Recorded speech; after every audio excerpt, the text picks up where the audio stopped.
Hello guys, আসসালামু আলাইকুম। I am Jafrin Joya and my another new ভিডিওতে আপনাদের সকলকে স্বাগতম। আজকে আমি একটা দেখাবো আপনাদের সবজি দিয়ে নুডলস রেসিপিটা আমি খুবই সিম্পলভাবে করে থাকা এখন শীতের মৌসুমের সবজি দিয়ে। দেখেন আমি এখানে কিছু চিকেনও নিয়েছি। তারপর আমি এখানে এগুলো সুন্দর করে সব কেটে নিয়েছি, সব সবজিগুলো, কফি ফুল, তারপর টমেটো, গাজর এবং তারপর হচ্ছে গিয়ে আমি পেঁয়াজ দিয়ে কড়াইয়ের ভিতরে তেল দিয়ে পেঁয়াজ দিয়েছি। এটাকে সুন্দর করে নাড়াচাড়া করছি 5-10 সেকেন্ড। এটাকে ভালো করে নাড়াচাড়া করার পর এই জায়গায় আমি ওই যে কুচি করে রাখা মাংসগুলো দিয়ে দিব। মাংসগুলো দেওয়ার পরে এটাকে সুন্দর করে ভালো করে নাড়াচাড়া করতে হবে যেন এটাকে লেগে না যায়। আমার একটু লেগে গিয়েছিল, তারপর আমি ভালো করে নাড়াচাড়া করেছি। নাড়াচাড়া করে একটু ভালো করে রাখতে হবে যেন মাংসটার ভিতরে তেলগুলো ঢুকে যায়। এবং তারপর এটাকে আমি ভালোভাবে নাড়াচাড়া করে নিচ্ছি। নাড়াচাড়া করার পর এই জায়গায় আমি আরও ইনগ্রিডিয়েন্টস অ্যাড করব এবং এটাকে আগে ভালো করে নাড়াচাড়া করতে হবে যেন এটা একটু ভাজা হয় এবং না লাগে। কড়াইয়ের ভিতরে কিন্তু এটা লেগে যাবে, শক্ত হয়ে যাবে সাথে নাড়াচাড়া না দিলে, বুঝেছেন। তারপর হচ্ছে গিয়ে এটাকে ভালো করে নাড়াচাড়া করার পর আবার এটাকে আমি একটু ঢেকেও রেখেছিলাম। এটা ক্লিপ মেবি নেওয়া হয় নাই, আপনারা ঢেকে রাখবেন। ঢেকে রাখার পর তারপরে ঢেকে রাখবেন 5-6 মিনিট। তারপরে উঠাইয়া নাড়াচাড়া কইরা এখানে আমি গাজরগুলো দিয়ে দিয়েছি। গাজরগুলো ভালো করে দিয়ে দিবেন, দেওয়ার পরে নাড়াচাড়া করবেন। গাজরগুলো আমি যখন দিয়েছিলাম তখন অনেক সুন্দর একটা ভাইব আসছিল, লাল লাল, এবং এটা আরও আসবে। ভালো করে এটাকে নাড়াচাড়া করতে হবে, এভাবে নাড়াচাড়ার মধ্যে রাখতে হবে, নয়তো আবার আমাদের কড়াইয়ের সাথে এগুলো লেগে যাবে।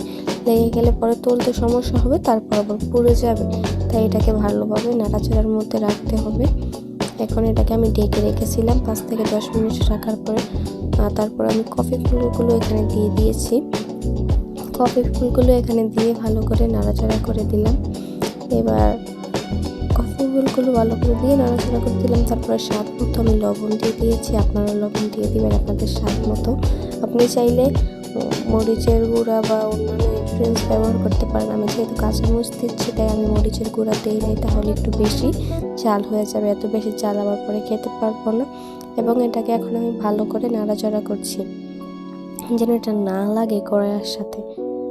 এগুলো কিন্তু আবার সিদ্ধ হতে হবে, তাই এগুলোকে পানি দিয়েও রাখতে হবে। আমি ভালো করে নাড়াচাড়া করে একটু ঢেকে রেখে দিয়েছি। তারপর এগুলো ক্লিপ নেওয়া হয়নি, আমি যে দিক দিয়ে ঢেকে রেখেছি। তারপর আবার এটাকে একটু ঢাকনাটা উঠাই আবার ভিডিও ক্লিপ নিচ্ছিলাম। এখন আবার আমি নুডলসের মশলাগুলো যে আছে ওইগুলো 3টা দিয়ে দিব। আমি 3টা নুডলস রান্না করতেছি, 3টা বললাম, একটা ক্লিপ নেওয়া হয়েছে, ওইগুলো ক্লিপ নেওয়া হয়নি। যেহেতু আমি নিজে একা রান্না করছি এবং নিজে একা ভিডিও করছি, তাই ক্লিপ আমার অনেক ক্লিপ নেওয়া হয়নি, আমি ভুলে যেতাম ক্লিপ নিতে গিয়ে রান্নার মাঝখানে। তারপর এটাকে আমি ভালো করে নাড়াচাড়া করে নিয়েছি। আর আরেকটা কথা বলতে চাই, যারা আমাদের চ্যানেলে নতুন তারা অবশ্যই সাবস্ক্রাইব বাটনে ক্লিক করে দেবেন এবং আমাদের নতুন ভিডিও আসলে আপনার কাছে সবার আগে চলে যাবে সাবস্ক্রাইব বাটনে ক্লিক করলে। আমি এখানে কিন্তু এবার আমরা ভিডিওতে ফিরছি। আমি কিন্তু এখানে আবার সয়া সসও ব্যবহার করেছি। Tomato sauce. সয়া সস আমি দিইনি, টমেটো সস দিয়েছি একটা, যেহেতু আমি টমেটো আবার ইউজ করব। এখানে টমেটো দিয়ে আবার ভালো করে নাড়াচাড়া করে নিচ্ছি। আমি যেহেতু বললাম আমি একা ভিডিও করছি, তাই ভিডিওটা তেরা বেঁকা হতে পারে, সব আমি একাই করেছি, দেখতে হবে। এটাকে এবং ভালো করে নাড়াচাড়া করতে হবে। আমার টমেটোটা মনে করেন কি একটু লাগা ছিল, তাই এটাকে আমি ভালো করে নাড়াচাড়া করে মিশিয়ে নিচ্ছি। এবার ভালো করে নাড়াচাড়া করতে হবে। আমার ভিডিওটা সাইড হয়ে গেছে, এই জন্য আমি দুঃখিত। নিজে একা যেহেতু ভিডিও করেছি, তাই জন্য এই অবস্থা। সাইড থেকে আবার মাঝখানে আসবো ইনশাল্লাহ। এখানে আমি এটাকে ডেকে রেখেছিলাম, এই যে ঢাকনা তুলেছি। তোলার পরে এটাকে আবার ভালো করে নাড়াচাড়া করতে হবে। ভালো করে নাড়াচাড়া করার পর এটাকে আবার পানি দিয়ে আমি ঢেকে দিই, একটু যেন এটা সিদ্ধ হয়ে যায়। পানি দিয়ে ঢাকার পরে আবার পানি দিচ্ছি আমি এখানে। পানি দিয়ে এখানে আমি এটাকে সুন্দর করে নাড়াচাড়া করে ঢেকে দিব।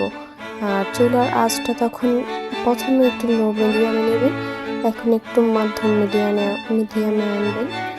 এখন একটু মধ্যে বানিয়ে নিয়ে তারপর আমি এটাকে অনেকক্ষণ ডেকে রেখেছিলাম। নুডলসটা দিয়ে দিলাম, নুডলসটা দিয়ে এবার ডেকে দিচ্ছি সুন্দর করে। একটা ডিমও আমি ইউজ করেছি এই জায়গায়, আপনারা চাইলে দিতে পারেন অ্যাজ ইউ উইশ। আমার মনে হয়েছে যে একটা ডিম দিলে একটু টেস্ট লাগবে, তাই দিয়ে দিয়েছি। এখন এটাকে আমি সুন্দর করে নাড়াচাড়া করে উপরে ধনিয়া পাতা ছিটিয়ে দেবো, ধনিয়া পাতা।